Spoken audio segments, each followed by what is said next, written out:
Halo Sobat Infam, kembali lagi di channel Infam. Nah, ini adalah program baru dari Infam, namanya Cerita Kebunku. Jadi, buat followers bisa kirim pertanyaan di Instagram. Nah, kemarin kan udah banyak banget nih pertanyaan-pertanyaan yang kalian kirimkan. Dan sekarang buat kalian beruntung bakal Infam jawab. Oke, pertanyaan pertama akan Infam pilih ya. Pertama dari Katon Q.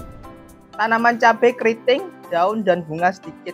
Terong pun berbunga tanpa berbuah. Nah, sebenarnya ini udah jadi permasalahan bagi kebanyakan orang. Kalau nanam cabai itu pasti kebanyakan daunnya keriting dan juga bunganya munculnya sedikit. Sebenarnya kedua permasalahan tersebut saling berhubungan ya. Daun yang keriting itu biasanya disebabkan oleh hama thrips. Nah, hama thrips itu menyerap zat-zat di daun, terutama di bagian permukaan daun.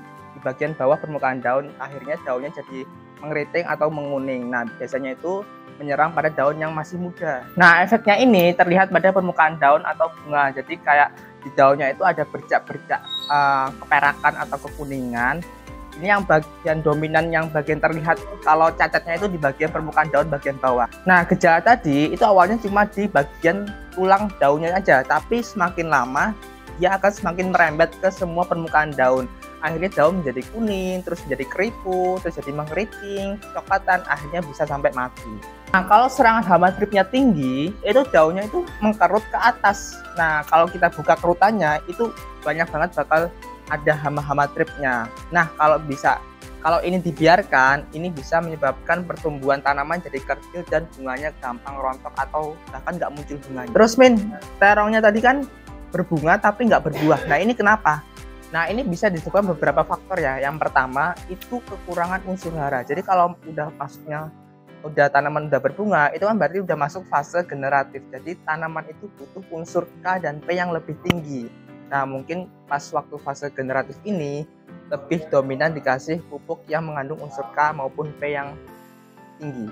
Terus yang kedua itu penyiramannya nggak rutin. Karena kalau kekurangan air, berarti penyerapan unsur haranya itu jadi agak lambat gitu, jadi nggak maksimal gitu. Terus faktor yang ketiga itu kurangnya sinar matahari. Terong ini suka banget sinar matahari yang penuh. Mungkin salah satu penyebab berbunga tapi nggak berbuah ya, mungkin bisa kalian pindah ke tempat yang lebih banyak ada sinar mataharinya. Nah, terus selanjutnya pertanyaan yang kedua.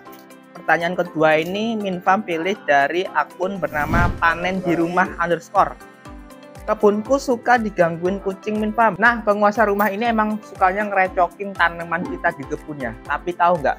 Ternyata kucing itu nggak suka sama sekam bakar. Nah, jadi kalau kalian punya tanaman nih di kebun, terus suka digangguin kucing. Nah, mungkin di bagian area media tanam kalian itu dikasih arang sekam. Karena kucing itu nggak suka bentuk arang sekam yang tajam-tajam. Jadinya kucingnya kesakitan. Jadi nggak bakal mau mendekat gitu. Nah, mungkin ini bisa membantu ya. Nah, ini cerita kebunku yang nomor 3. Cerita kebun nenek ada hantunya admin karena pohon mangga tua. Waduh, kok bisa horor gini ya? Mungkin hantunya itu kepincut makan mangga yang ada di kebun kakak. Setahu Minfam, makhluk astral itu emang suka di tempat yang kosong dan beberapa pohon. Salah satunya pohon mangga. Tapi ini mitos atau fakta ya, hantu suka di pohon mangga. Padahal tujuan kita nanam sendiri di rumah kan biar bisa panen dan menambah keaslian di halaman rumah ya. Nah, mungkin biar nggak terkesan horor, pohon mangga kakak itu bisa dirawat dengan maksimal biar berbuah lebat. Karena kalau tanamannya lebat, pasti banyak orang yang ngincar, jadi nggak horor lagi. Setuju nggak? Cerita kebunku yang nomor 4 dari Olive Q. Spill campuran media tanam yang digunain tiap hari kak.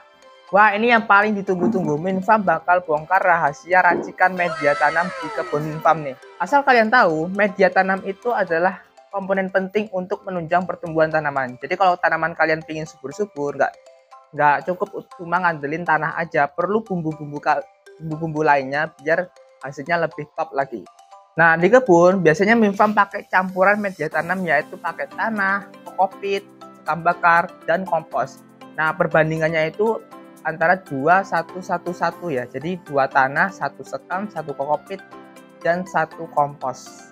Nah, terus juga ada nih yang nanya kayak kenapa sih komposnya itu takarannya sedikit lebih banyakkan tanah? Padahal kan kompos itu kan mengandung unsur hara yang banyak ya. Tapi kok kenapa takarannya sedikit gitu? Nah, ini asal kalian tahu aja, kalau media tanam yang kebanyakan unsur hara itu sama bahayanya dengan media tanam yang kekurangan unsur hara.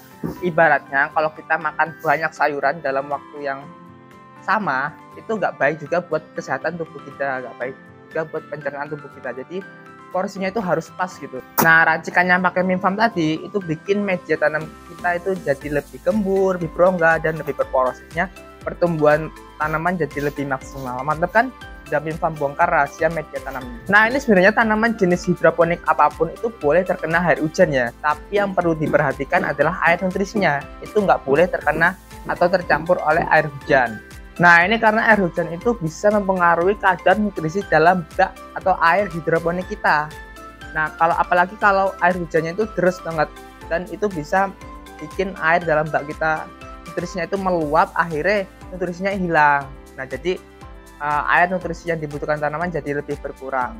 Efeknya tanaman itu bisa jadi layu, dan kalau nggak kita tangani secara cepat, ini bisa bikin tanaman hidroponik kita mati. Nah, kalau udah tercampur dengan air hujan, cara penanganannya itu gampang banget.